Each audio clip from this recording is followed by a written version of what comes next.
Hey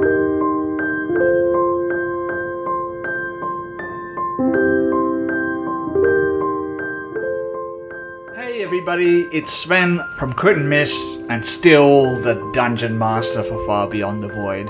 I just wanted to say a huge thank you for tuning in and take a moment to dive into some of the lore behind Far Beyond the Void and tell you about some of the crazy stuff we have going on behind the scenes.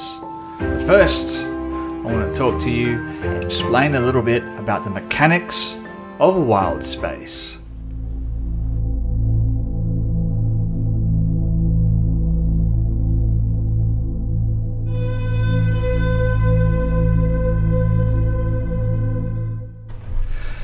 Depending on how familiar you are with the Spelljammer lore in Dungeons & Dragons, you may or may not already know that Wildspace systems are like pocket solar systems encased in a hypothetical crystal sphere that floats among the astral sea, home of the gods.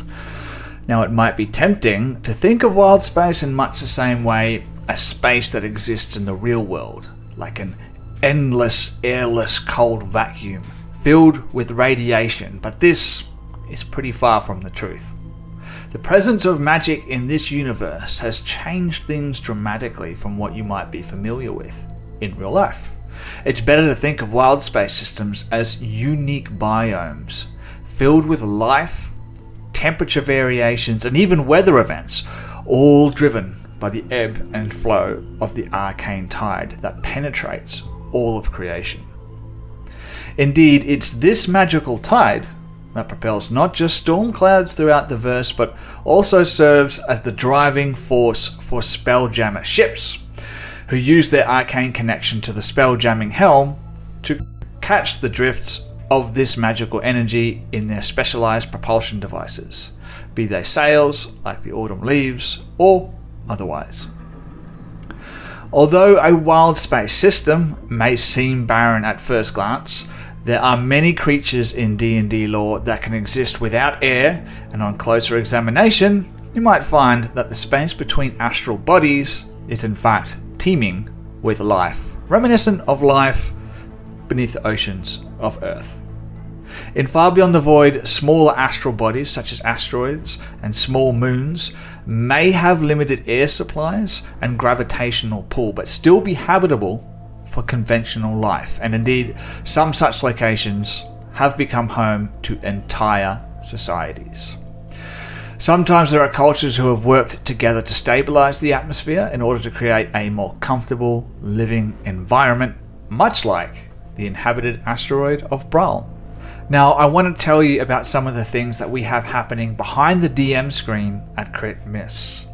We just streamed episode 2 of Forces of Nature last night, which is our Call of the Netherdeep campaign, in which Mark is the DM and features a whole new cast of players and characters.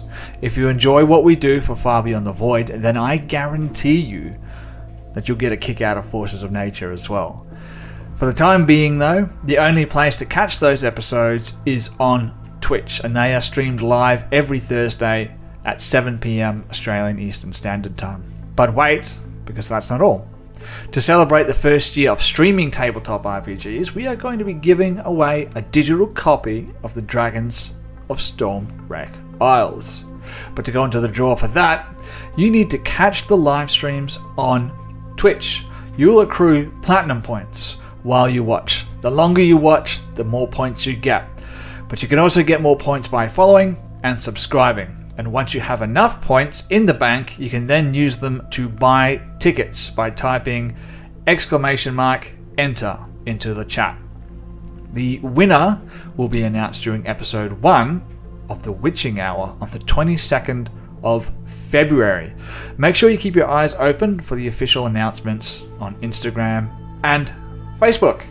Anyway, thanks for listening and or watching this bonus content for Far Beyond the Void. Don't forget you can catch new episodes weekly on Saturday at 8 PM Australian Eastern Standard Time on Twitch. If you haven't already done so, I would be eternally grateful if you could follow, subscribe, and leave a rating and review across all the platforms and social medias. Not only do you get all the associated benefits, but it helps other like-minded people find our weird little corner of the internet.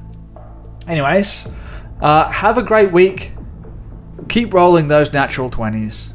And I will see you this weekend for episode 4 of Far Beyond the Void.